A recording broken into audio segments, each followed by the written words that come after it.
5년 전 강렬한 여름 햇살이 아스팔트 위에서 일렁이던 그날. 모든 것은 한순간에 산산조각 났다. JM그룹의 젊고 냉철한 CEO 강민주는 직접 운전하던 고급 세단이 알 수 없는 이유로 중앙분리대를 들이받고 전복되던 순간을 생생히 기억했다.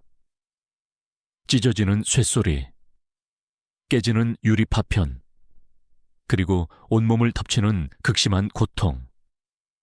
그의 세상은 뒤집혔고 의식은 아득한 어둠 속으로 가라앉고 있었다. 그는 자신이 죽어가고 있다는 것을 직감했다. 차체가 찌그러진 잔해 속에서 희미하게 비명을 지르며 마지막 숨을 몰아쉬던 그때 작은 손길이 그의 뺨을 감쌌다. 그것은 여린 풀잎 같으면서도 놀랍도록 따뜻하고 단단한 손이었다.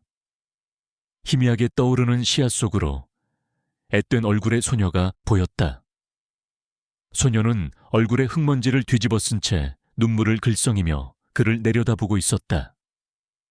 찢어진 교복 소매 사이로 드러난 소녀의 팔목에는 붉은색 별 모양의 희미한 점이 보였다.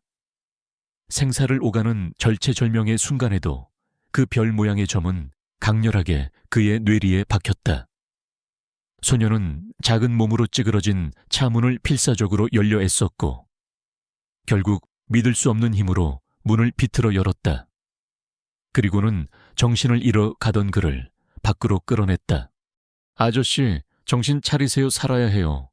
소녀의 목소리는 절박했지만 그의 귀에는 천사들의 합창처럼 들렸다. 그는 소녀의 도움으로 겨우 차에서 벗어날 수 있었다. 그리고 다음 순간 찢어지는 듯한 폭발음과 함께 그의 차는 거대한 불길에 휩싸였다. 소녀가 아니었다면 그는 이미 저 불길 속에서 재가 되었을 것이다. 그는 마지막 힘을 짜내 소녀의 얼굴을 다시 보려 했지만 소녀는 이미 멀어져 가고 있었다. 그녀는 그의 생명을 구하고는 미련 없이 사라졌다. 그 후 그는 구조대에 의해 병원으로 옮겨졌고 기적적으로 살아남았다. 5년이라는 시간이 흘렀다. 강민주는 죽음의 문턱에서 돌아온 후 더욱 강철 같은 의지와 냉철한 판단력으로 JM그룹을 아시아 최고의 기업으로 성장시켰다. 그의 이름 앞에는 언제나 부활의 CEO, 미다스의 손이라는 수식어가 따라붙었다. 하지만 그의 성공 뒤에는 아무도 모르는 깊은 그림자가 드리워져 있었다.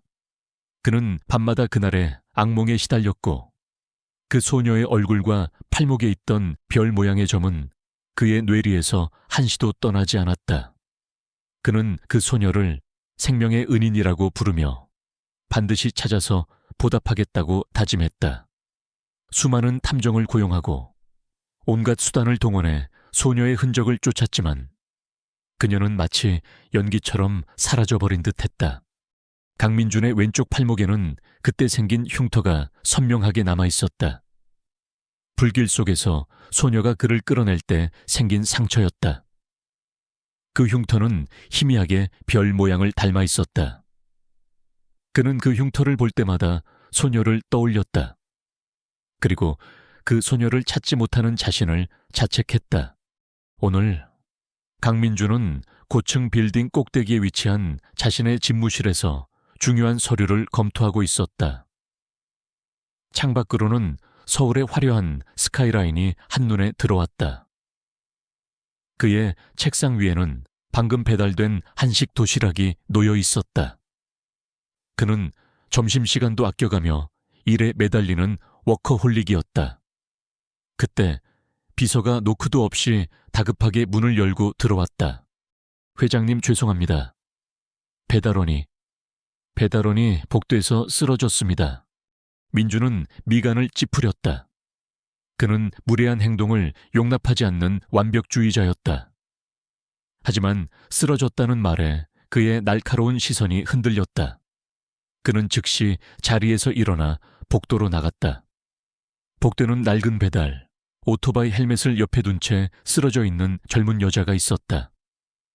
그녀의 얼굴은 창백했고 입에는 식은땀이 송골송골 맺혀 있었다. 얇은 배달원 유니폼은 비에 젖어 몸에 착 달라붙어 있었다. 괜찮습니까? 민주는 낮은 목소리로 물었다. 여자는 고개를 들었다. 그녀의 눈은 흐릿했지만 순간적으로 민준과 시선이 마주쳤다. 그녀는 고통스러운 듯 신음하며 손을 뻗어 배를 움켜쥐었다. 그때였다. 여자의 젖은 유니폼 소매가 살짝 거치면서 그의 눈에 들어온 것은 붉은색 별 모양의 희미한 점이었다. 민준의 심장이 쿵 하고 떨어지는 듯했다. 그의 온몸에 전율이 흘렀다. 그는 자신의 팔목에 있는 흉터를 무의식적으로 만졌다. 똑같았다. 5년 전 그를 구했던 소녀의 팔목에서 보았던 그 별 모양의 점과 똑같았다. 민주는 숨을 들이켰다. 그의 눈빛은 흔들렸다. 5년 동안 그를 괴롭히던 악몽의 조각들이 순식간에 맞춰지는 듯했다. 설마 그녀일까? 그는 여자의 얼굴을 자세히 살폈다. 흙먼지 없이 깨끗했지만 묘하게 앳된 얼굴은 5년 전 소녀의 모습과 겹쳐지는 듯했다. 그녀의 눈은 크고 맑았지만 피로와 고통으로 가득했다. 이봐요, 정신 차려요. 민주는 무의식적으로 여자의 손을 잡았다. 여자의 손은 차갑고 축축했다. 그녀의 몸이 뜨겁게 달아올라 있었다. 열이 심하게 나는 듯했다. 여자는 희미한 목소리로 중얼거렸다. 괜찮아요. 금방 일어날 수 있어요. 그녀는 고통 속에서도 책임감을 느끼는 듯했다. 민주는 그녀의 손목을 잡고 별 모양의 점을 다시 확인했다. 틀림없었다. 그것은 그의 머릿속에 각인된 그 별이었다. 그의 심장이 격렬하게 뛰기 시작했다. 당장 비서실에 연락해서 의사를 부르고 구급차를 대기시키세요. 그리고 이 여자분에게 가장 편안한 침대와 따뜻한 담요를 준비해. 민주는 비서에게 다급하게 소리쳤다. 그의 목소리에는 평소의 냉철함 대신 다급함과 알 수 없는 감정이 섞여 있었다. 비서는 민준의 갑작스러운 변화에 놀랐지만 즉시 지시를 따랐다. 민준은 여자를 조심스럽게 안아 올렸다. 그녀의 몸은 생각보다 가볍고 여렸다. 그녀는 민준의 품에서 신음하며 정신을 잃어갔다. 민준은 여자를 자신의 집무실 소파에 조심스럽게 눕혔다. 그는 그녀의 젖은 머리카락을 쓸어 넘겼다. 그녀의 얼굴에는 땀방울과 함께 옅은 멍자국이 보였다. 그녀의 삶이 결코 순탄하지 않았다는 것을 짐작할 수 있었다. 그는 5년 전 그를 구했던 소녀가 이렇게 힘든 삶을 살고 있었다는 사실에 가슴이 아려왔다. 의사가 도착하여 여자를 진찰했다. 그녀는 과로와 영양실조, 그리고 심한 감기로 인해 쓰러진 것이었다. 의사는 즉시 링거를 연결하고 그녀에게 약을 투여했다. 민주는 의사에게 그녀를 가장 좋은 병원으로 옮겨 최고 수준의 치료를 받게 해달라고 지시했다. 그의 지시는 한치의 망설임도 없었다. 그는 그녀에게 모든 것을 해주고 싶었다. 여자가 잠든 동안 민주는 그녀의 신분증을 확인했다. 한지수, 그녀의 이름이었다. 23살, 그녀는 그를 구했던 18살의 소녀였다. 민주는 그녀의 신분증을 든 채 한참 동안 말없이 서 있었다. 그의 눈에는 복잡한 감정들이 교차했다. 안도감, 죄책감, 그리고 그녀를 찾았다는 기쁨. 그는 즉시 비서실장에게 한지수에 대한 모든 것을 조사하라고 지시했다. 그녀의 가족관계, 과거의 모든 기록, 그리고 그녀가 5년 전 그날 어디에 있었는지까지. 그의 목소리에는 단호함이 묻어 있었다. 그는 한지수의 모든 것을 알고 싶었다. 그녀가 왜 이렇게 힘든 삶을 살고 있는지, 그리고 5년 전 그날의 진실이 무엇인지. 민주는 잠든 지수의 얼굴을 내려다보았다. 그녀의 창백한 얼굴 위로 희미한 미소가 스쳐 지나가는 듯했다. 그는 그녀의 손을 잡았다. 그녀의 손은 아직 차가웠지만 그의 심장에는 따뜻한 온기가 스며들었다. 그는 그녀를 위해 무엇이든 할 준비가 되어 있었다. 5년 전 그녀가 자신을 구했듯이 이제는 자신이 그녀를 구할 차례였다. 그는 그녀를 지켜주고 그녀의 삶에 드리워진 모든 그림자를 걷어낼 것이라고 다짐했다. 이 모든 것은 그를 5년 동안 짓눌렀던 빚을 갚는 것 이상의 의미를 가지고 있었다. 그것은 그의 삶의 새로운 시작을 의미했다. 강민주는 지수가 잠든 동안 그녀에 대한 정보를 얻기 위해 비서실장에게 끊임없이 지시를 내렸다. 그의 지시는 평소보다 훨씬 더 집요하고 날카로웠다. 그는 잠든 지수의 얼굴을 내려다보며 그녀의 가녀린 어깨가 얼마나 많은 삶의 무게를 짊어지고 있었을지 짐작했다. 그의 마음속에는 죄책감과 함께 그녀를 향한 알 수 없는 보호 본능이 솟아났다. 5년 전 그녀는 그에게 생명을 주었지만 그는 그녀의 삶이 이토록 힘겨웠다는 것을 이제야 알게 된 것이다. 비서실장은 민준의 지시를 받아 한지수에 대한 모든 것을 파헤치기 시작했다. 밤샘 조사를 통해 그녀의 과거와 현재에 대한 놀라운 사실들이 밝혀졌다. 한지수는 서울 외곽의 한 빈민가에서 어린 남동생 한지호와 함께 살고 있었다. 그들의 부모는 5년 전 교통사고로 함께 사망했다. 공교롭게도 그 사고는 강민준의 사고가 일어난 지 얼마 되지 않은 시점이었다.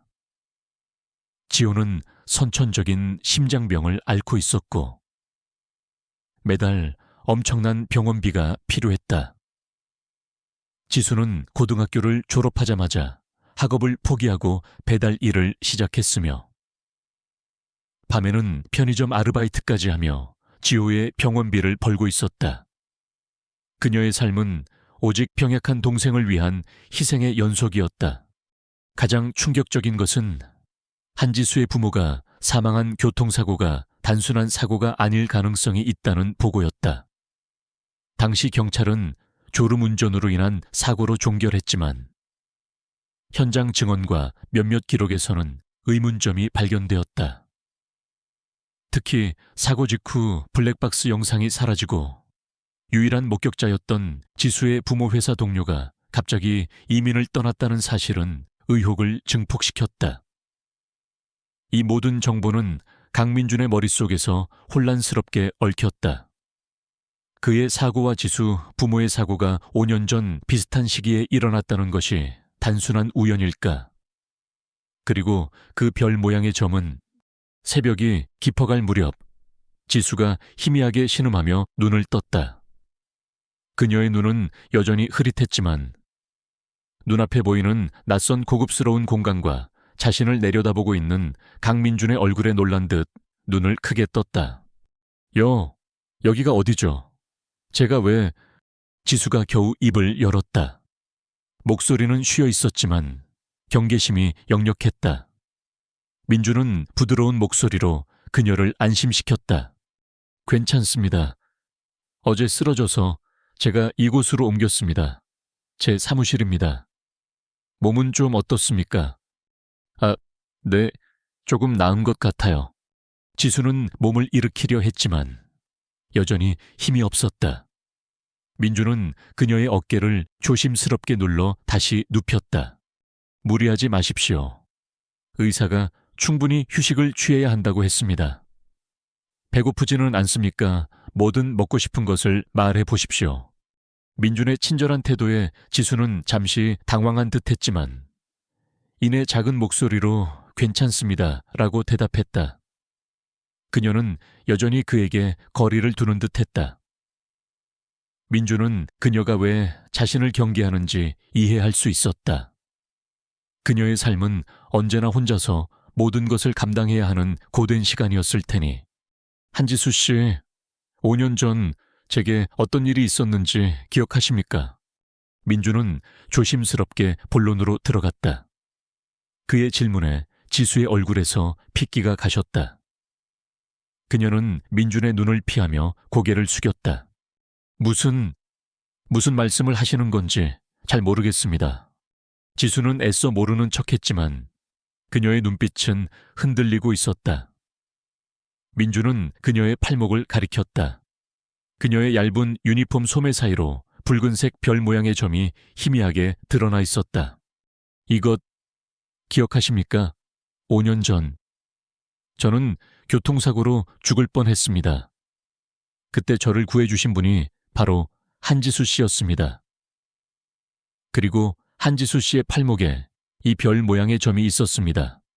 민준의 목소리는 차분했지만 그 속에는 간절함이 묻어 있었다.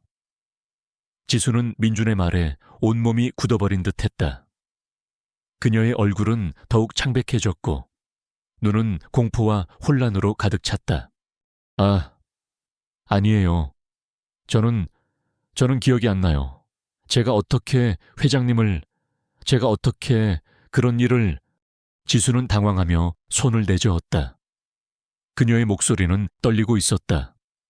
민준은 지수의 반응에 의아함을 느꼈다. 그녀는 왜 기억하지 못하는 척하는 것일까? 아니면 정말 기억하지 못하는 것일까? 한지수 씨, 괜찮습니다. 제가 모든 것을 설명해 드리겠습니다. 5년 전 그날 당신은 저를 죽음에서 구해 주셨습니다. 저는 그 은혜를 잊은 적이 없습니다. 그리고 당신의 팔목에 있는 이 별 모양의 점은 제게 생명을 선물해 준 당신의 유일한 표식이었습니다. 민주는 자신의 팔목에 있는 흉터를 보여주었다. 그의 흉터는 지수의 별 모양 점과 묘하게 닮아 있었다. 지수는 민준의 흉터를 보자마자 눈이 휘둥그레졌다. 그녀의 눈빛은 더욱 흔들렸다. 마치 억압되어 있던 기억의 파편들이 떠오르려는 듯했다. 하지만 저는 정말 기억이 안 나요. 그날 저는 아무것도 기억할 수가 없어요. 지수는 흐느끼기 시작했다. 그녀의 눈에서는 눈물이 주르륵 흘러내렸다. 그녀는 머리를 움켜쥐며 고통스러워했다. 그녀의 눈물은 단순히 기억이 나지 않아서가 아니라 그날의 기억이 그녀에게 깊은 상처를 남겼음을 의미했다. 민주는 지수를 품에 안았다. 그녀의 작은 몸이 그의 품에서 떨렸다. 그는 그녀의 머리를 부드럽게 쓰다듬으며 위로했다. 괜찮습니다. 기억이 나지 않아도 괜찮습니다. 이제 제가 당신을 지켜줄 것입니다. 당신의 동생 한지호 군의 병원비도, 당신의 모든 어려움도 제가 해결해 줄 것입니다. 5년 전 당신이 저에게 그랬듯이 이제는 제가 당신에게 은혜를 갚을 차례입니다. 민준의 말에 지수는 더욱 흐느꼈다. 그녀는 그의 품에 안겨 어린아이처럼 울었다. 오랫동안 혼자서 모든 것을 감당해왔던 그녀에게 민준의 따뜻한 손길과 말은 거대한 위로가 되었다. 그녀의 눈물은 슬픔의 눈물이라기보다 안도감과 해방감의 눈물이었다. 지수가 겨우 진정한 후 민준은 그녀에게 자신의 계획을 설명했다. 그는 지호의 병원비를 전액 지원하고 지수가 더 이상 힘든 일을 하지 않고 쉬면서 지호의 곁을 지킬 수 있도록 모든 것을 제공하겠다고 말했다. 또한 그녀의 부모님의 사고에 대해서도 다시 조사할 것이라고 덧붙였다. 한지수 씨, 제가 이렇게 하는 것은 당신에게 빚을 갚기 위함입니다. 당신은 저의 생명의 은인입니다.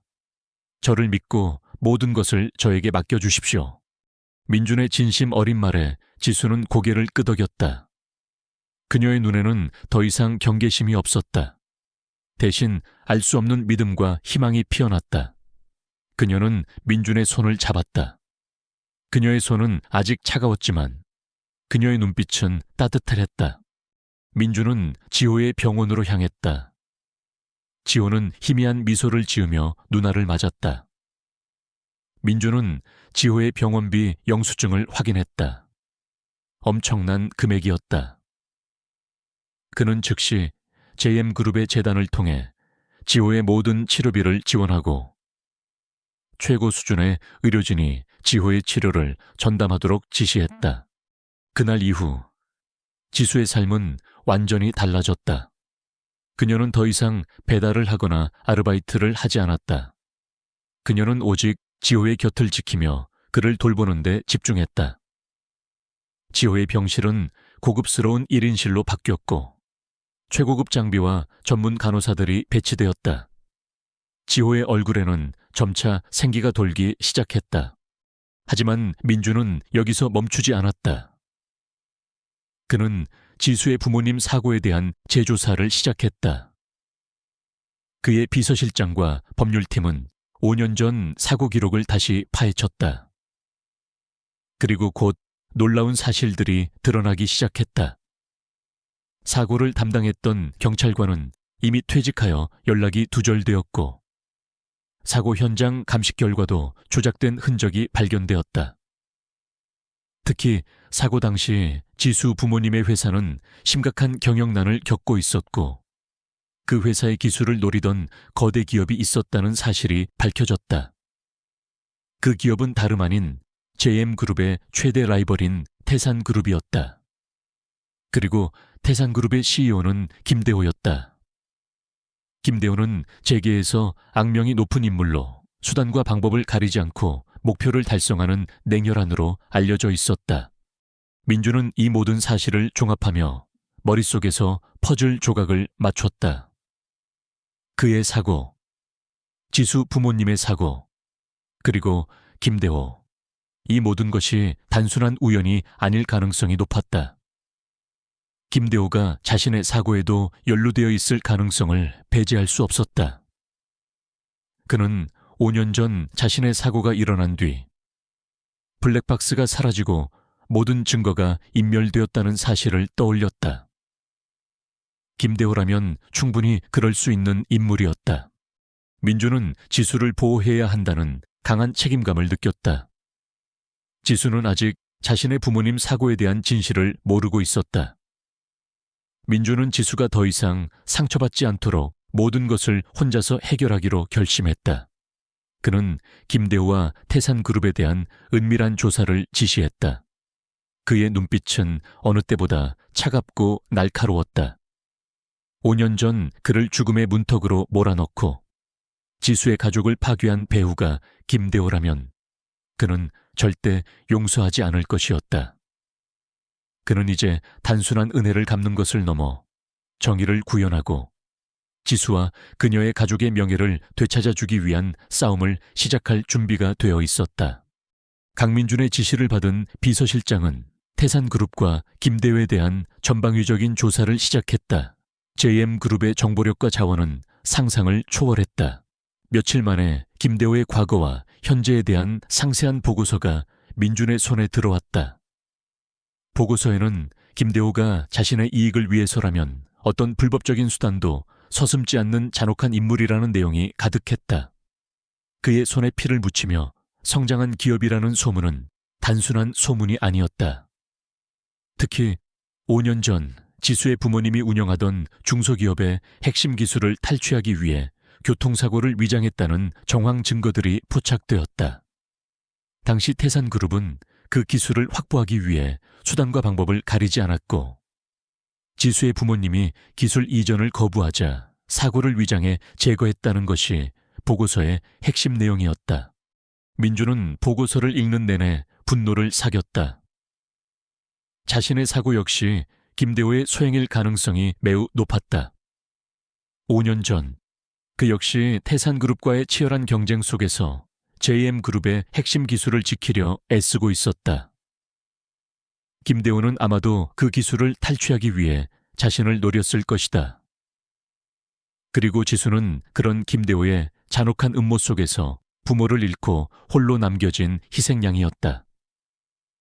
민주는 지수에게 빚을 갚는 것을 넘어 김대호의 악행을 세상에 드러내고 정의를 구현해야 한다는 강한 책임감을 느꼈다.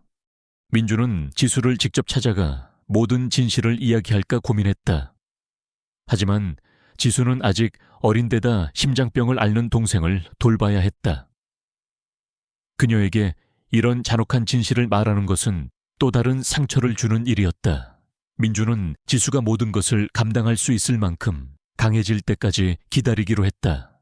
그 전까지는 자신이 모든 위험을 감수하고 김대호와 싸울 것이라고 다짐했다. 김대호는 태산그룹의 CEO이자 재계의 거물이었다. 그는 막대한 자금력과 정치권과의 깊은 유대관계를 가지고 있었다. 그에게 맞서는 것은 쉬운 일이 아니었다. 하지만 민주는 두려워하지 않았다. 그는 5년 전 죽음의 문턱에서 돌아온 사람이었다. 그는 잃을 것이 없었고 지수를 지켜야 할 이유가 분명했다. 민주는 김대회에게 공개적으로 선전포고를 할 준비를 했다. 하지만 그는 감정적으로 접근하지 않았다. 그는 JM그룹의 오랜 경쟁사이자 한때 김대호와 함께 일을 했던 하유진 변호사를 찾아갔다. 하유진은 냉철한 판단력과 뛰어난 실력을 가진 변호사였지만 한때 김대호의 비열한 수법에 당해 큰 피해를 입은 적이 있었다. 그녀는 김대호에 대한 깊은 불신과 복수심을 품고 있었다. 하 변호사님, 오랜만입니다. 저는 이 사건의 진실을 밝히고 김대호의 악행을 심판하고 싶습니다. 저를 도와주시겠습니까? 민주는 하유진에게 지수 부모님 사건의 모든 자료와 자신의 사고에 대한 의혹을 상세히 설명했다. 하유진은 민준의 이야기를 듣는 내내 눈빛을 빛냈다. 그녀는 김대호의 비열함에 진저리를 쳤던 과거를 떠올렸다. 강 회장님, 좋습니다. 태산그룹은 물론 김대호는 오랫동안 제 심장을 짓눌러 왔던 암덩어리였습니다. 정의를 위해서, 그리고 제 과거를 위해서라도 이 싸움에 기꺼이 동참하겠습니다. 하유진은 민준의 제안을 수락했다. 그녀의 합류는 민준에게 큰 힘이 되었다. 그녀는 김대호의 약점과 태산그룹의 불법적인 자금 흐름을 누구보다 잘 알고 있었다. 이제 민준은 하유진과 함께 김대호의 제국을 무너뜨리기 위한 치밀한 계획을 세우기 시작했다. 며칠 후 민준은 지수를 데리고 자신의 저택으로 향했다. 지수는 지호의 병원 생활에 적응해가고 있었지만 여전히 외롭고 불안해 보였다. 민준은 그녀에게 안정적인 보금자리를 마련해주고 싶었다. 그의 저택은 넓고 화려했지만 따뜻한 온기가 부족했다. 그는 서아를 잃은 후 아무도 들이지 않았던 자신의 공간을 지수에게 내어주었다. 지수야, 이제부터 이곳이 내 집이다. 지호가 퇴원하면 이곳에서 함께 살자. 필요한 것이 있으면 언제든 말하렴. 민주는 지수에게 부드럽게 말했다. 지수는 놀란 듯 지순 눈을 깜빡였다. 그녀의 얼굴에는 감격과 당황스러움이 교차했다. 그녀는 그동안 겪었던 모든 고통과 불안이 한순간에 사라지는 듯한 기분을 느꼈다. 회장님, 하지만 제가 어떻게 이렇게 큰 집에... 지수는 망설였다. 민주는 지수의 손을 잡았다. 걱정하지 마. 너는 내 생명의 은인이다. 그리고 너는 이제 내 가족이다.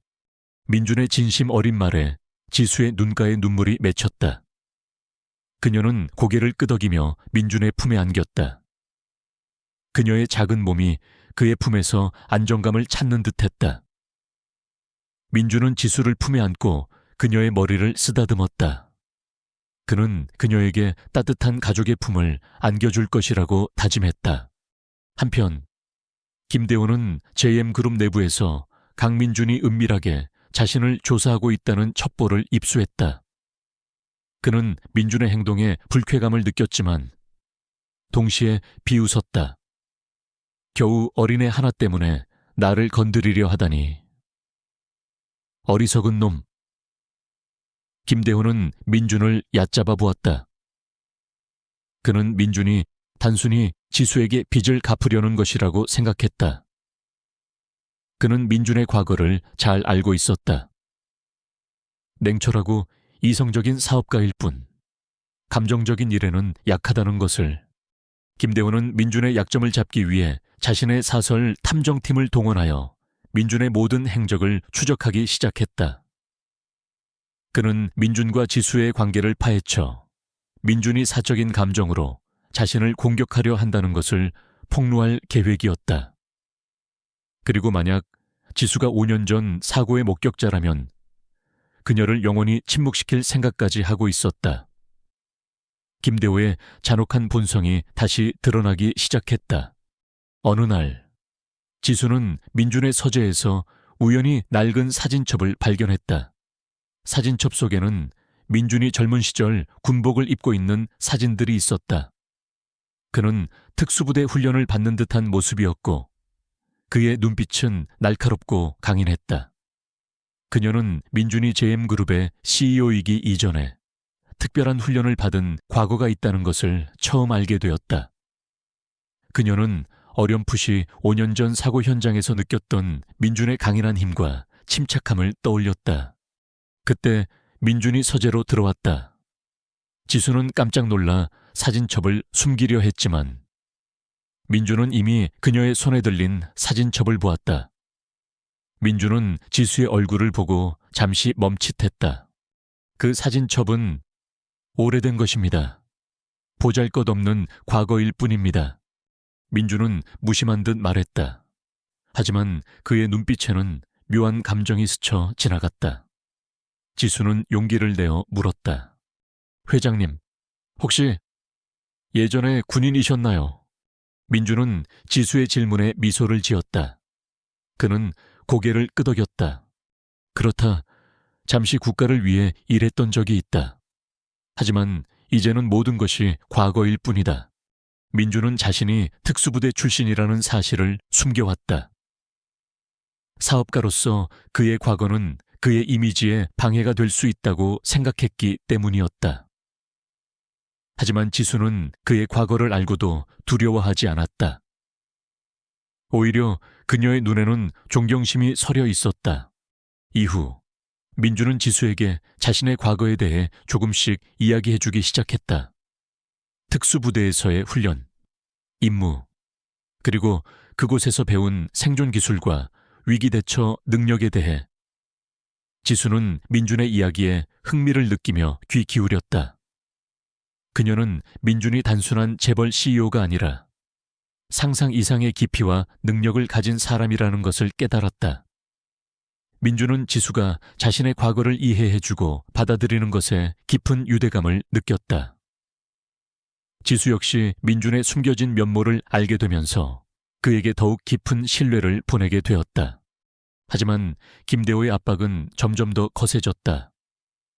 그는 민준과 지수의 관계를 사적인 스캔들로 몰고 가 여론을 조작하려 했다.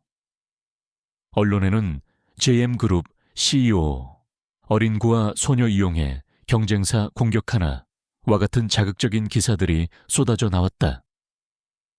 민준은 이러한 여론 조작에 직접 대응하지 않았다. 그는 때가 오면 모든 진실을 밝힐 것이라고 다짐했다. 그는 대신 김대호의 뒤를 캐는데 집중했다. 태산그룹의 내부 비리, 불법 로비, 그리고 김대호의 은밀한 자금 세탁 경로까지. 민준은 하유진 변호사와 함께 김대호가 예상치 못한 곳에서 약점을 찾았다. 김대호의 친동생인 김은호는 김대호의 비자금 관리와 해외 자산, 은닉을 돕고 있었다. 하지만 김은호는 평소 김대회에게 늘 시달리며 불만을 품고 있었다. 그는 형의 잔혹함에 지쳐 있었고 언젠가 김대회에게 복수할 기회를 엿보고 있었다. 민준은 김은호에게 접근할 계획을 세웠다. 그의 목표는 김은호의 협조를 얻어 김대호의 비리를 결정적으로 폭로하는 것이었다.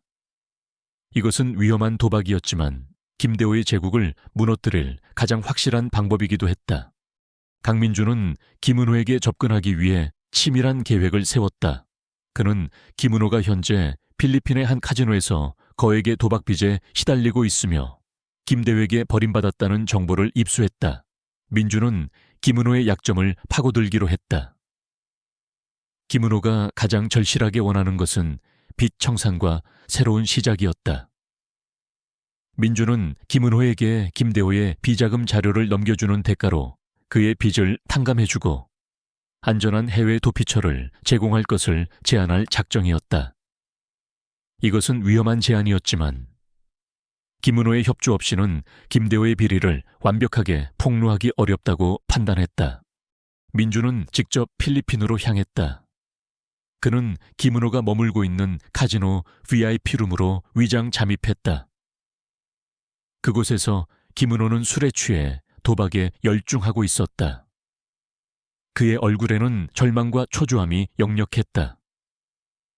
민주는 김은호가 잠시 자리를 비운 사이 그의 휴대폰에 암호화된 메시지를 남겼다. 김대호의 비자금 자료를 넘겨라.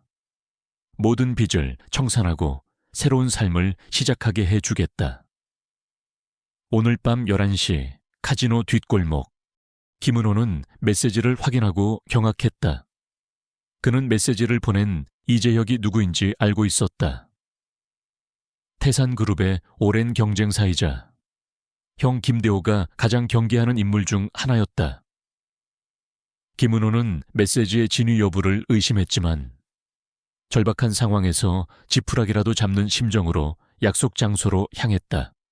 밤 11시 카지노 뒷골목은 어둡고 음침했다.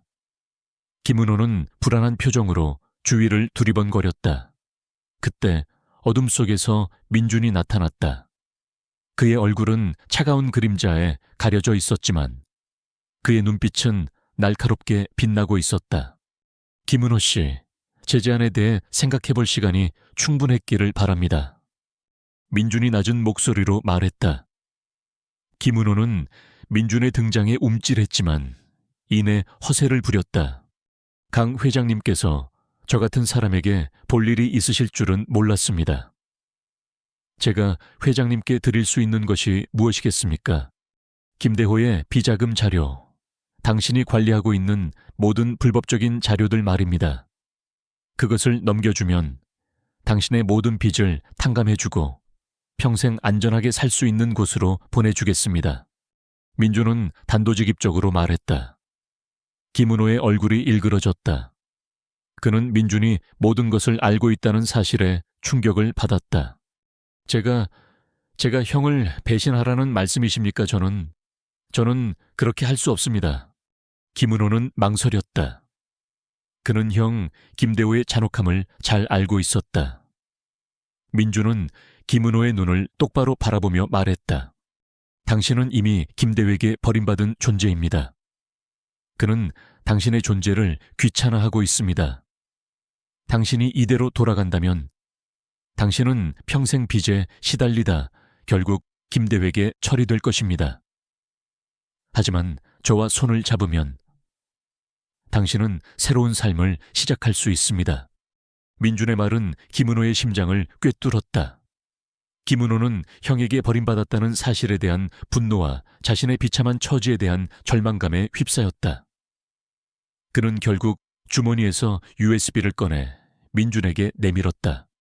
이 안에 형의 모든 비자금 자료와 불법적인 거래 내역이 담겨 있습니다. 이 정도면 충분할 겁니다. 김은호의 목소리는 떨렸다. 민준은 USB를 받아들었다. 그는 김은호의 얼굴을 확인했다. 그의 눈빛에는 마지막 남은 자존심과 함께 구원받고 싶은 간절함이 보였다. 좋습니다. 약속은 지켜질 것입니다. 당신은 내일부터 새로운 삶을 살게 될 것입니다. 민준은 김은호에게 미리 준비해둔 비행기 티켓과 거액의 현금이 든 봉투를 건넸다. 김은호는 봉투를 받아들고 민준을 향해 깊이 고개를 숙였다. 감사합니다. 강 회장님, 정말 감사합니다. 김은호는 눈물을 글썽이며 어둠 속으로 사라졌다. 민준은 그의 뒷모습을 보며 긴 한숨을 내쉬었다. 이제 김대호를 무너뜨릴 결정적인 증거를 확보했다. 하지만 싸움은 이제부터 시작이었다. 김대호는 쉽게 무너지지 않을 것이었다. 민준은 필리핀에서 돌아오자마자 하유진 변호사와 함께 USB 안에 담긴 자료들을 분석하기 시작했다. USB 안에는 김대호가 그동안 저질렀던 모든 불법적인 행위들이 고스란히 담겨 있었다.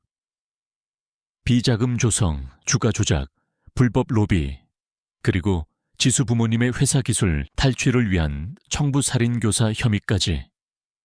특히 지수 부모님 사고와 관련된 명확한 증거들이 포함되어 있었다.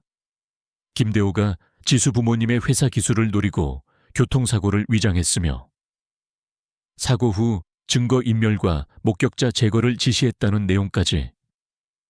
민주는 자료를 읽는 내내 분노의 치를 떨었다. 하유진 변호사는 자료의 방대함과 충격적인 내용에 혀를 내둘렀다. 강 회장님, 이건 역대급입니다. 김대호는 이 모든 사실이 밝혀지면 사회적으로 매장될 것입니다. 하지만 동시에 우리에게도 엄청난 위험이 따를 것입니다. 김대호는 가만히 있지 않을 겁니다. 상관없습니다. 이제 피할 수 없는 싸움입니다.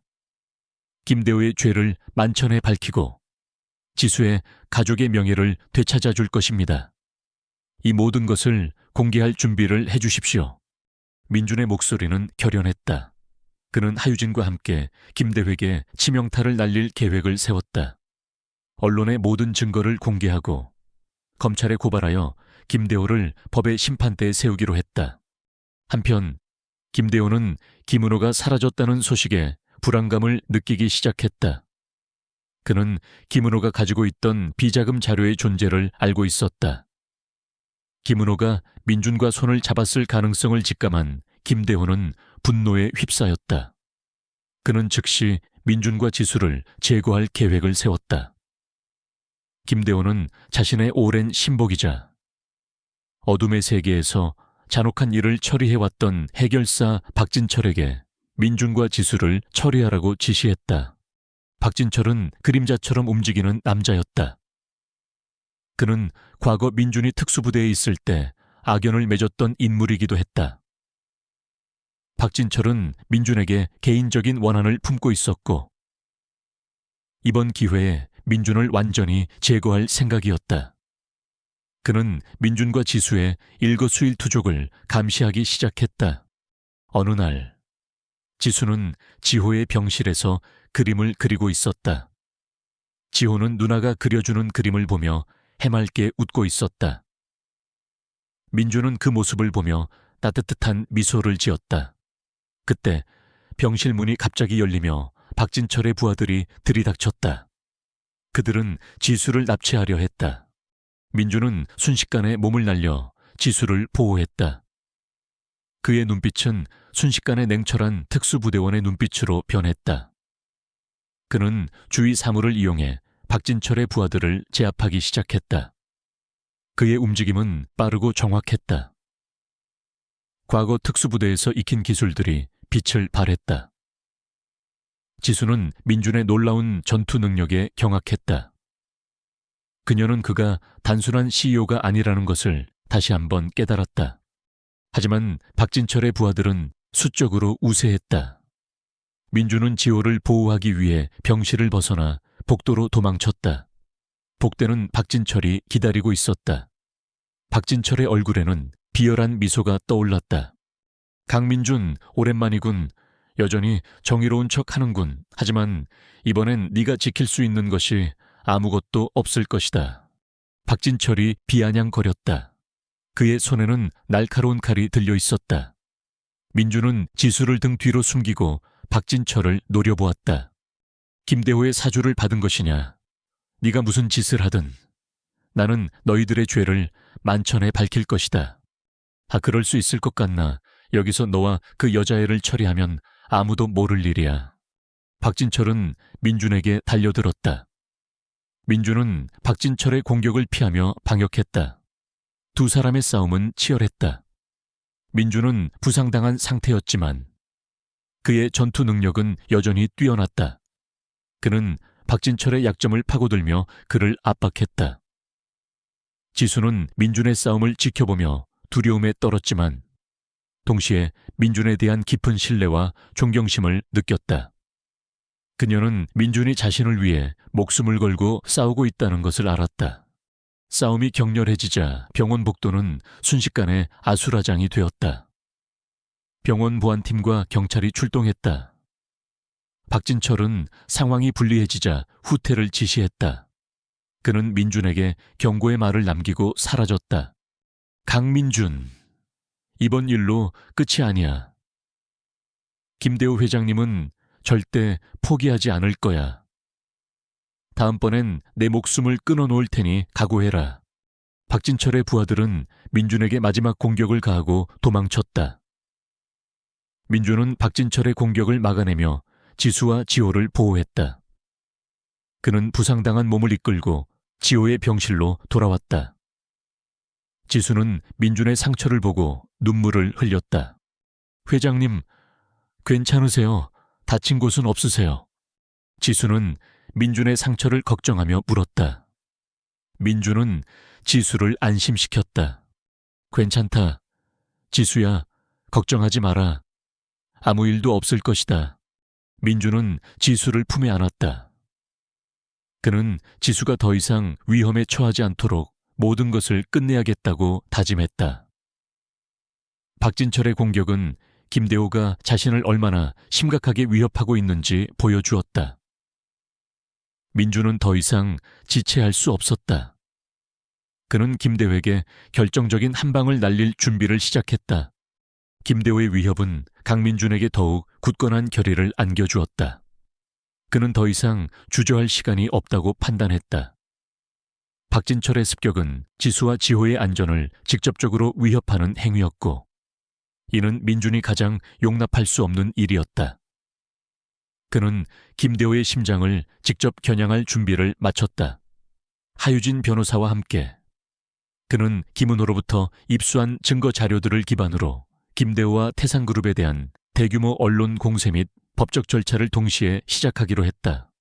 먼저 민준은 익명으로 태산그룹의 비리를 고발하는 문건을 여러 주요 언론사에 뿌렸다. 문건에는 김대호의 비자금 조성, 주가 조작, 불법 로비, 그리고 지수 부모님 회사의 핵심 기술 탈취 과정에서 벌어진 끔찍한 교통사고, 위장살인 교사 혐의에 대한 구체적인 증거들이 담겨 있었다. 특히 5년 전 민준의 사고 역시 김대호의 소행일 수 있다는 의혹까지 제기하며 여론의 관심을 집중시켰다. 언론은 즉각적으로 반응했다. 아시아 최고 기업인 JM그룹의 강민준 회장이 자신의 라이벌 기업인 태산그룹의 비리를 폭로했다는 사실은 헤드라인을 장식하기에 충분했다. 태산그룹 김대호 회장, 비자금 및 살인 교사 혐의 의혹, JM그룹 강 회장, 과거에 복수극 시작하나, 재계에 불어닥친 핵폭풍 태산그룹의 추악한 민낯 등 자극적인 기사들이 쏟아져 나왔다. 대중은 충격에 휩싸였다. 그동안 베일에 쌓여있던 태산그룹의 어두운 면모가 드러나면서 김대호의 잔인한 이미지는 더욱 확고해졌다. 동시에 하유진 변호사는 김대호를 검찰에 고발했다. 그녀는 김은호가 제공한 핵심 증거들과 함께 그동안 자신이 축적해왔던 김대호의 불법 행위 관련 자료들을 모두 제출했다. 검찰은 재계 거물에 대한 대규모 수사에 착수할 수밖에 없었다. 이 모든 과정은 치밀하게 계획되었고 김대호가 손쓸 틈도 없이 빠르게 진행되었다. 김대호는 언론 보도와 검찰 수사 소식에 경악했다. 그는 강민준의 역습이 이토록 빠르고 강력할 줄은 상상도 하지 못했다. 특히 김은호가 자신을 배신하고 모든 증거를 넘겼다는 사실에 치를 떨었다. 그의 얼굴은 분노와 공포로 일그러졌다. 그는 즉시 언론을 통제하고 검찰 수사를 막기 위해 모든 수단과 방법을 동원하기 시작했다. 거액의 로비 자금이 뿌려졌고 언론사에는 김대호의 압력이 들어갔다. 태산그룹의 법률팀은 민준의 주장이 근거 없는 비방이며 이는 JM그룹의 악의적인 경영권 탈취 시도라고 반박했다. 하지만 민준은 김대호의 방역에 대비하고 있었다. 그는 이미 언론 플레이와 로비 시도를 예측하고 있었고 이에 대응할 전략을 마련해 두었다. 그는 언론에 김대호의 반박을 재반박하는 추가 증거들을 연이어 공개했다. 특히 지수 부모님 교통사고 당시에 조작된 경찰 조사 기록과 사라진 블랙박스 영상에 대한 전문가 분석 보고서를 공개하며 김대호의 주장을 완전히 무력화시켰다. 여론은 점차 김대호에게 등을 돌리기 시작했다. 김대호는 상황이 심상치 않게 돌아가자 극도의 불안감에 휩싸였다. 그는 박진철에게 다시 한번 민준과 지수를 제거하라고 지시했다. 박진철은 김대호의 지시를 받고 민준의 움직임을 더욱 면밀히 감시했다. 그는 민준이 지수를 각별히 아낀다는 것을 알고 지수를 약점으로 삼기로 했다. 어느 날 저녁, 민준은 지호를 돌보고 있던 지수에게 전화했다. 지수는 지호의 상태가 많이 호전되어 곧 퇴원할 수 있을 것이라고 기쁜 목소리로 말했다. 민준은 안도했지만 동시에 불길한 예감을 떨칠 수 없었다. 그는 지수에게 평소보다 더욱 조심하라고 당부했다. 그때 민준의 보안팀으로부터 다급한 연락이 왔다. 회장님, 비상입니다. 괴한들이 병원에 침입했습니다. 한지수 양을 노리는 것 같습니다. 민준은 심장이 철렁 내려앉는 것을 느꼈다. 그는 즉시 차를 몰아 병원으로 향했다. 그의 머릿속에는 오직 지수와 지호의 안전만이 가득했다. 그의 손은 운전대를 꽉 움켜쥐었고 그의 눈빛은 날카롭게 빛났다. 과거 특수부대에서 수없이 겪었던 긴박한 상황들이 그의 뇌리를 스쳐 지나갔다. 병원은 이미 아수라장이 되어 있었다. 박진철의 부하들이 병원 곳곳을 장악하고 지수를 찾고 있었다.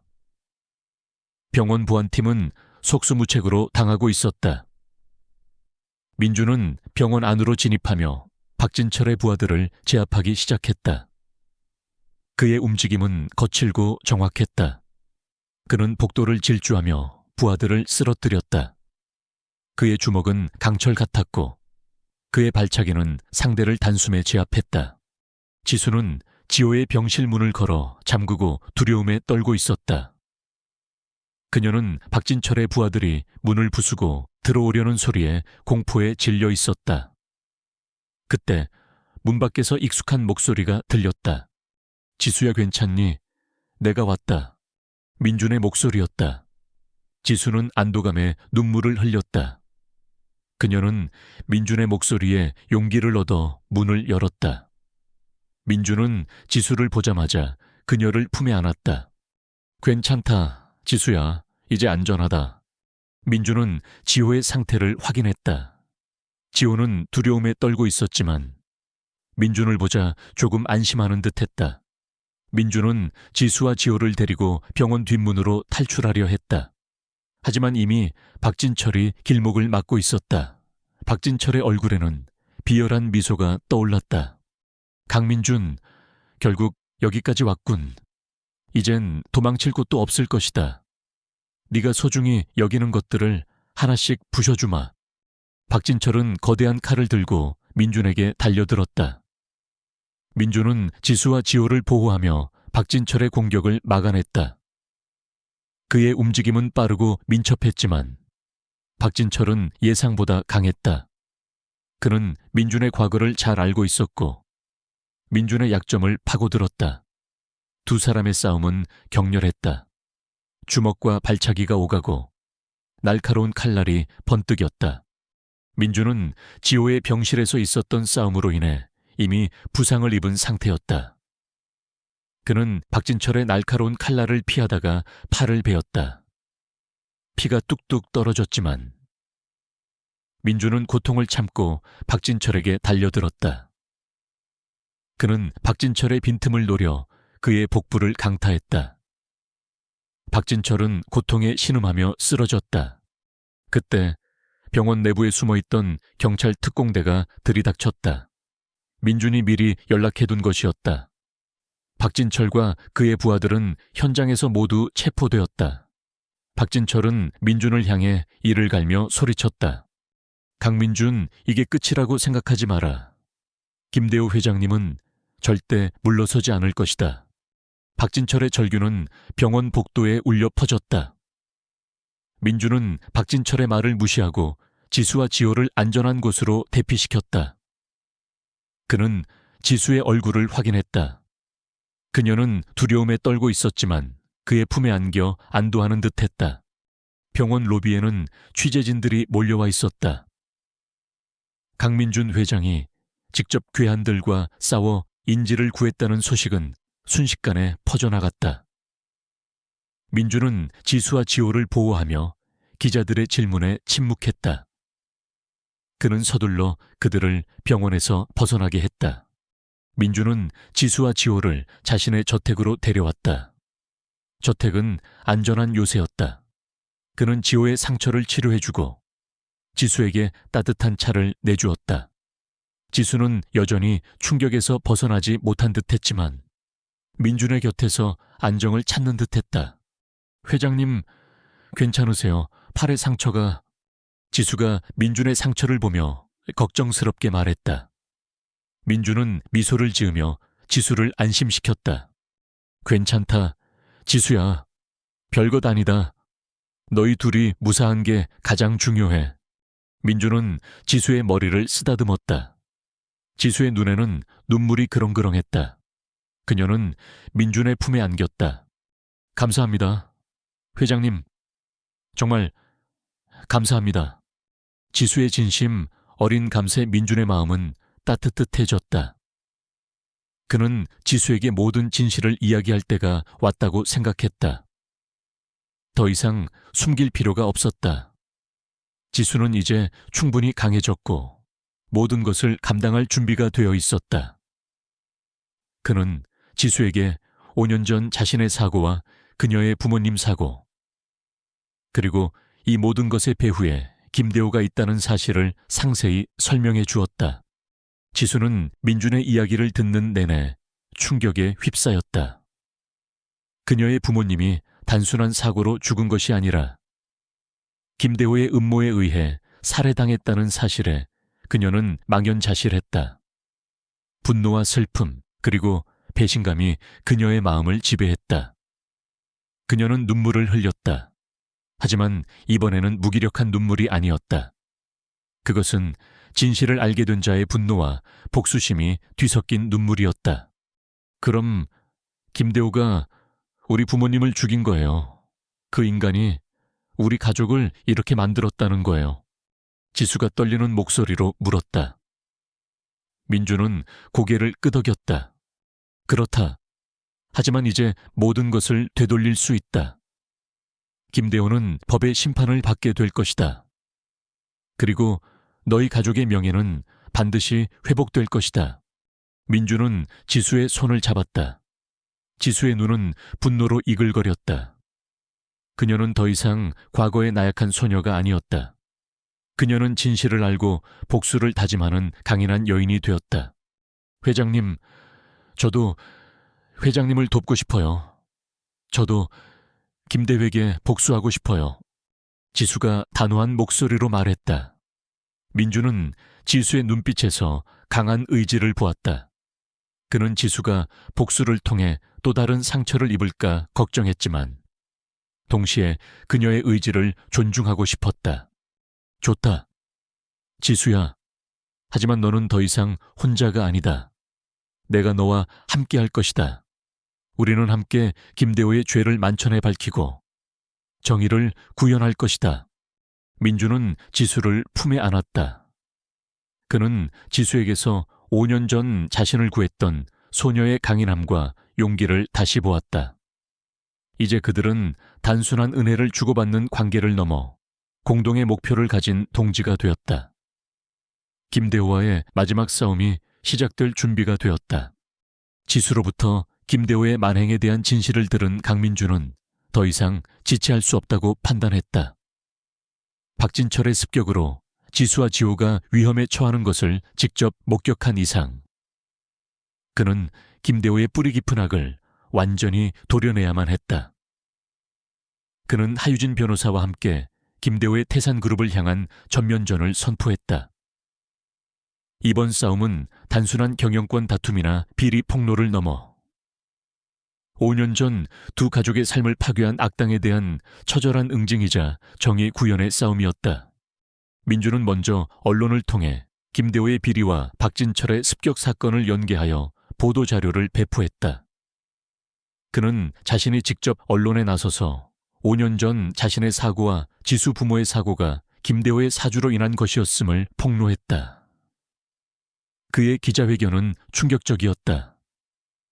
아시아 최고 기업의 총수가 자신의 생명과 관련된 비밀, 그리고 사랑하는 여인의 가족이 겪었던 비극의 진실을 대중 앞에서 고백하는 모습은 엄청난 파장을 불러일으켰다. 그는 지수의 팔에 있는 별 모양의 흉터와 자신의 몸에 새겨진 흉터를 공개하며 두 사건의 연결고리를 증명했다. 저는 5년 전 죽음의 문턱에서 한 어린 소녀에게 구원받았습니다. 그 소녀는 바로 이 자리에 있는 한지수 양입니다. 그리고 그녀의 부모님은 5년 전 태산그룹 김대호 회장의 잔혹한 음모로 인해 목숨을 잃었습니다. 저는 이 모든 진실을 밝히고 김대호의 죄를 만천에 드러낼 것입니다. 민준의 목소리는 떨렸지만 그의 눈빛은 흔들림이 없었다. 그의 진정성 있는 고백에 대중은 열광했다. 그동안 무성했던 루머와 의혹들이 하나로 정리되는 순간이었다. 김대호는 삽시간에 국민적인 공분과 비난의 대상이 되었다. 이와 동시에 하유진 변호사는 검찰에 김대호에 대한 추가 고발장을 제출했다. 김은호가 제공한 비자금 자료, 지수 부모님 사고에 조작된 증거들, 그리고 박진철의 진술까지 더해져 김대호는 더 이상 빠져나갈 구멍이 없었다. 검찰은 김대호에 대한 강제 수사에 돌입했고 태산그룹 본사는 압수수색을 당했다. 태산그룹의 주가는 폭락했고 기업 이미지는 바닥으로 추락했다. 김대호는 궁지에 몰리자 발악하기 시작했다. 그는 언론에 거짓 정보를 흘리고 검찰 내부에 자신의 신복들을 이용해 수사를 방해하려 했다. 또한 박진철에게 민준과 지수를 제거하라는 마지막 명령을 내렸다. 그는 이 모든 것이 민준의 음모라고 주장하며 필사적으로 버텼다. 박진철은 김대호의 명령을 받고 민준과 지수를 다시 노렸다. 그는 병원에서의 실패를 서력하기 위해 더욱 치밀하고 잔혹한 계획을 세웠다. 그는 민준과 지수가 함께 머물고 있는 민준의 저택으로 침투할 준비를 했다. 하지만 민준은 김대호의 이러한 방역을 이미 예상하고 있었다. 그는 자신의 저택에 최고 수준의 보안 시스템을 구축하고 개인 경호팀을 증강했다. 그는 지수와 지호를 안전하게 지키기 위해 만반의 준비를 마쳤다. 그의 저택은 난공불락의 요새가 되었다. 어느 날 새벽, 박진철과 그의 부하들이 민준의 저택에 침투를 시도했다. 그들은 전문적인 장비를 사용해 보안 시스템을 우회하려 했지만 민준이 설치한 최첨단 보안망에 번번이 막혔다. 민준은 경보음이 울리자마자 잠에서 깨어나 자신의 침실에 연결된 보안 모니터를 확인했다. 침입자들이 저택 외곽에 진입했음을 확인한 그는 곧바로 지수와 지호가 있는 방으로 향했다. 지수야, 지호야, 내 옆에 꼭 붙어 있어. 무슨 일이 있어도 너희를 지킬 것이다. 민준은 잠결에 놀라 깨어난 지수와 지호를 품에 안고 방을 나섰다. 그의 얼굴에는 긴장감이 역력했지만 그의 눈빛은 냉철하고 단호했다. 그는 지하 벙커로 연결된 비밀 통로를 이용해 지수와 지호를 안전한 곳으로 대피시키려 했다. 하지만 박진철은 이미 민준의 동선을 예측하고 있었다. 그는 민준이 지수와 지호를 보호하려 할 것을 예상하고 미리 비밀 통로 입구에서 기다리고 있었다. 민준이 통로문을 열고 들어서려 할 때 박진철이 갑자기 나타나 앞을 가로막았다. 강민준, 네가 그렇게 아끼는 것들을 내 손으로 파괴하는 모습을 보고 싶지 않아. 박진철이 비열하게 웃으며 말했다. 그의 손에는 총이 들려 있었다.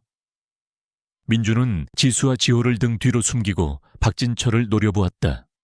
박진철, 너는 이미 모든 것을 잃었다. 더 이상 김대호의 개가 되지 마라. 닥쳐. 나는 강민준. 내 놈에게 개인적인 원한이 있다. 그리고 김대호 회장님의 명령은 절대적이다. 박진철은 민준에게 총을 겨눴다. 민준은 순간적으로 몸을 날려 총을 피하고 박진철에게 달려들었다. 총성금이 저택 안에 울려 퍼졌다. 민준과 박진철의 육탄전이 벌어졌다. 그들은 서로에게 주먹과 발길질을 날리며 치열하게 싸웠다. 민준은 5년 전 박진철에게 당했던 치욕을 갚아주려는 듯 더욱 거칠게 공격했다. 지수는 지호를 꼭 안고 민준의 싸움을 지켜보았다. 그녀의 눈에는 두려움과 함께 민준에 대한 걱정이 가득했다. 그녀는 민준이 자신들을 위해 목숨을 걸고 싸우고 있다는 것을 알았다. 그녀는 조용히 눈물을 흘리며 민준이 이겨주기를 기도했다. 싸움이 격렬해지자 민준은 박진철의 허점을 파고들어 그의 총을 빼앗았다. 박진철은 총을 잃자 당황했지만 맨손으로 민준에게 달려들었다. 민준은 박진철의 공격을 피하며 그를 제압했다. 그는 박진철의 팔을 꺾어 바닥에 눕혔다. 박진철은 고통에 신음하며 몸부림쳤지만 민준의 강철 같은 악력에 꼼짝할 수 없었다.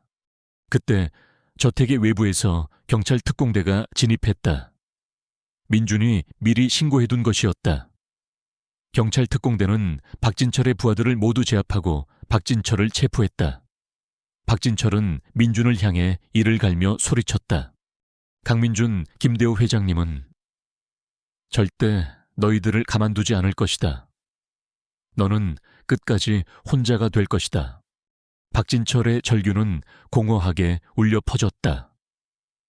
민준은 박진철의 말을 무시하고 지수와 지회에게 다가갔다. 그는 그들의 얼굴을 확인했다. 그들은 두려움에 떨고 있었지만 민준을 보자 안도하는 표정을 지었다. 괜찮다. 이제 모든 것이 끝났다. 민준은 지수와 지호를 품에 안았다. 그의 목소리는 안도감과 피로가 뒤섞여 있었다. 그는 그들을 안전한 지하 벙커로 데려가 몸을 숨겼다. 벙커 안은 아늑하고 따뜻했다. 민준은 지호의 상처를 다시 한번 확인하고 지수에게 따뜻한 차를 내주었다. 지수는 민준의 얼굴을 보며 눈물을 흘렸다. 그녀는 민준이 자신들을 위해 얼마나 큰 희생을 감수하고 있는지 알았다. 아빠, 정말 감사해요. 아빠가 없었으면 우리는 지수가 떨리는 목소리로 말했다. 아빠라는 단어에 민준의 심장이 뭉클했다. 그는 지수의 머리를 쓰다듬으며 미소 지었다. 걱정하지 마라. 지수야, 이제 모든 것이 괜찮아질 것이다. 김대호는 더 이상 너희를 해치지 못할 것이다. 이튿날 아침, 언론은 김대호의 체포 소식으로 뜨겁게 달아올랐다. 박진철의 자백과 김은호의 증거, 그리고 민준의 결정적인 증언으로 김대호는 살인교사, 비자금 조성, 주가 조작 등 모든 혐의를 인정할 수밖에 없었다. 그의 제국은 하루아침에 무너져 내렸다. 태산그룹은 파산 절차를 밟게 되었고 김대호는 법의 심판대에서 무거운 형량을 선고받았다. 그의 악행은 세상에 낱낱이 공개되었고 그는 영원히 사회적으로 매장되었다. 지수 부모님의 사고는 재수사를 통해 김대호의 고의적인 살인으로 밝혀졌고 그들의 명예는 완벽하게 회복되었다. 지호는 최고 수준의 치료를 받으며 건강을 되찾았다. 그의 심장병은 완치되었고 그는 또래 아이들처럼 뛰어놀 수 있게 되었다. 민주는 모든 것이 끝나자 긴 한숨을 내쉬었다. 그의 삶은 5년 전의 악몽에서 완전히 벗어났다. 그는 지수와 지호의 보호자로서 그들에게 새로운 삶을 선물했다. 그의 저택은 더 이상 고독한 공간이 아니었다. 지수와 지호의 웃음소리로 가득 찬 따뜻한 보금자리가 되었다. 어느 날 저녁, 민주는 지수와 지호와 함께 식사를 하고 있었다. 지호는 해맑은 얼굴로 제잘거렸고, 지수는 그런 지호를 바라보며 행복하게 웃었다. 민주는 그들의 모습을 보며 진정한 행복이 무엇인지 깨달았다. 그는 더 이상 돈이나 명예에 연연하지 않았다. 그의 삶의 가장 큰 가치는 바로 지수와 지호, 그의 새로운 가족이었다. 아빠, 지호 학교에서 친구 많이 생겼어요. 아빠도 우리 학교에 놀러 오세요. 지호가 민준에게 매달리며 말했다. 민준은 지호의 머리를 쓰다듬으며 미소 지었다. 그래, 우리 지호. 아빠가 꼭 놀러 갈게. 그때 지수가 민준의 손을 잡았다. 그녀의 눈빛은 따뜻하고 감사함으로 가득했다. 아빠, 감사해요. 아빠 덕분에 우리는 다시 살아갈 수 있게 되었어요. 지수의 진심 어린 말에 민준의 눈가에 눈물이 맺혔다. 그는 지수와 지호를 품에 안았다. 그의 품에는 따뜻한 온기가 가득했다. 5년 전 죽음의 문턱에서 자신을 구했던 작은 소녀와 그녀의 아픈 동생, 이제 그들은 그의 전부였다. 그는 그들을 위해 무엇이든 할 준비가 되어 있었다. 시간은 물 흐르듯 흘러 강민준과 한지수, 한지호 3남매의 삶에는 따뜻한 온기가 가득 찼다. 태산그룹의 김대호는 법의 심판을 받고 모든 것을 잃었으며, 박진철을 비롯한 그의 잔당들 역시 처벌을 받았다. 지수 부모님의 명예는 완벽하게 회복되었고, 그들의 재산 또한 지수의 명의로 안전하게 관리되었다. 한지호는 이제 건강하게 뛰어노는 밝은 아이가 되었고, 학교에서 친구들과 어울리며 평범한 행복을 누렸다. 그의 심장병은 이제 더 이상 그를 괴롭히지 않았다. 민준의 저택은 더 이상 고독하고 차가운 공간이 아니었다. 지호의 해맑은 웃음소리, 지수의 부드러운 목소리, 그리고 민준을 부르는 아빠 하는 소리가 집안 곳곳에 활기차게 울려 퍼졌다. 민준은 아침마다 지호의 잠투정을 받아주고 지수와 함께 아침 식사를 준비하며 하루를 시작했다. 저녁에는 서재에 앉아 지수와 지호가 학교에서 있었던 일들을 제잘거리는 소리에 귀 기울였다. 그는 이제 더 이상 워커홀릭이 아니었다. 그의 삶의 중심에는 오직 두 아이의 행복만이 존재했다. 지수는 민준의 헌신적인 사랑과 보살핌 속에서 놀라운 속도로 성장했다. 그녀는 그에게서 잃어버렸던 가족의 따뜻함을 다시 느꼈고, 진정한 사랑과 안정감을 찾았다. 그녀는 민준을 단순한 은인이 아닌 진정한 아빠로 여기게 되었다. 지수는 학업에도 뛰어난 재능을 보였고, 특히 예술 분야에 흥미를 보였다. 그녀는 그림을 그리고 글을 쓰며 자신의 감정을 표현하는 것을 즐겼다. 민준은 지수의 재능을 알아보고 그녀에게 아낌없는 지원을 해주었다. 어느 날 저녁, 민준은 서재에서 지수가 쓴 시집을 발견했다. 시집의 첫 장에는 이런 글이 쓰여 있었다. 나를 다시 살게 한 2개의 별, 그리고 나의 영원한 등대. 민준은 시집을 읽는 내내 눈시울이 붉어졌다. 지수는 시를 통해 자신의 부모님과 서아, 그리고 자신을 구원해준 민준에 대한 깊은 사랑과 감사를 표현하고 있었다. 시집 속에는 5년 전 그 비 오는 날의 기억, 병원에서의 불안감, 그리고 민준의 따뜻한 손길에 대한 진심이 담겨 있었다. 민준은 지수에게 시집에 대해 이야기했다. 지수는 처음에는 부끄러워했지만 이내 환하게 웃으며 말했다. 아빠, 그 시는 아빠를 위한 선물이에요. 아빠가 없었으면 저는 아직도 어둠 속에 있었을 거예요. 아빠는 저의 등대예요. 지수의 순수한 고백에 민주는 지수를 품에 안았다. 그는 지수가 자신에게 얼마나 소중한 존재인지 다시 한번 깨달았다. 그는 지수에게서 잃어버렸던 아내 서아의 빈자리를 채울 수 있었고 삶의 새로운 의미를 찾을 수 있었다. 시간이 흘러 지수는 명문예술대학에 진학하여 자신의 재능을 꽃피웠다. 그녀는 젊은 예술가로서 점차 이름을 알리기 시작했고 그녀의 작품은 많은 사람들에게 위로와 영감을 주었다. 지호 역시 민준의 보살핌 속에서 건강하고 밝은 청년으로 성장했다. 그는 운동의 재능을 보여 태권도 국가대표를 꿈꾸는 건장한 청소년이 되었다. 민준은 두 아이의 성장을 지켜보며 더 없는 행복을 느꼈다. 민준은 지수와 지호가 진정으로 원하는 삶을 살 수 있도록 전폭적인 지원을 아끼지 않았다. 그는 더 이상 JM그룹의 경영에만 매달리지 않았다. 그는 전문 경영인에게 회사를 맡기고 자신은 사회공헌 활동과 아동복지재단 사업에 적극적으로 참여했다. 그는 자신의 부와 능력을 사용하여 세상의 어려운 아이들을 돕는 데 힘썼다. 그의 이름은 이제 냉철한 사업가가 아닌 따뜻하고 자비로운 사회사업가로 기억되었다. 어느덧 민준의 머리에는 흰머리가 희끗희끗 늘어났고 지수는 어엿한 성인이 되어 자신의 길을 걷고 있었다. 지호는 대학에서 체육을 전공하며 꿈을 향해 나아가고 있었다. 그들은 여전히 한 가족으로 민준의 저택에서 함께 살았다. 그들의 집은 사랑과 웃음, 그리고 따뜻한 온기로 가득했다. 매년 5월, 그들은 함께 공원 묘지를 찾았다. 그곳에는 민준의 아내 서아, 그리고 지수의 부모님이 잠들어 있었다. 묘지에는 따뜻한 햇살이 내리쬐고 새들이 지저귀는 소리가 평화롭게 울려 퍼졌다.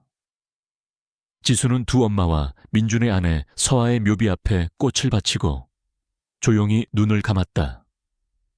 그녀의 얼굴에는 슬픔 대신 평온함과 감사함이 가득했다.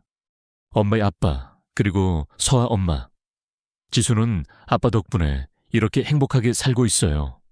아빠는 저희의 모든 것을 지켜주었어요. 하늘나라에서 저희를 지켜보고 계시겠죠. 지수의 목소리는 잔잔했지만 그 속에 담긴 진심은 강렬했다. 민주는 지수의 옆에 서서 그녀의 어깨를 감쌌다. 그의 눈가의 물기가 맺혔지만 그것은 더 이상 아픔의 눈물이 아니었다. 그것은 감사와 사랑, 그리고 충만한 행복의 눈물이었다. 그는 서에게 속삭이듯 말했다. 서아, 당신이 남긴 선물인 지수가 이렇게 훌륭하게 자랐어. 이제 우리는 행복해. 당신도 하늘에서 편안히 쉬어. 민주는 지수와 지호의 손을 잡았다. 그의 손은 주름졌지만 여전히 따뜻하고 든든했다. 그들은 묘지를 나섰다. 그들의 발걸음은 가볍고 희망에 가득 차 있었다. 민주는 지수에게서 삶의 가장 큰 의미를 찾았다. 그는 더 이상 외롭지 않았다. 그의 곁에는 사랑하는 지수와 지호가 있었고 그의 마음속에는 서아와 지수 부모님의 따뜻한 사랑이 영원히 살아 숨 쉬고 있었다. 이 모든 것은 5년 전 한비 오는 날의 비극 속에서 피어난 기적 같은 인연의 이야기였다. 그들의 삶은 앞으로도 계속될 것이고 그들은 서로에게 영원한 등대가 되어 빛을 비춰줄 것이었다.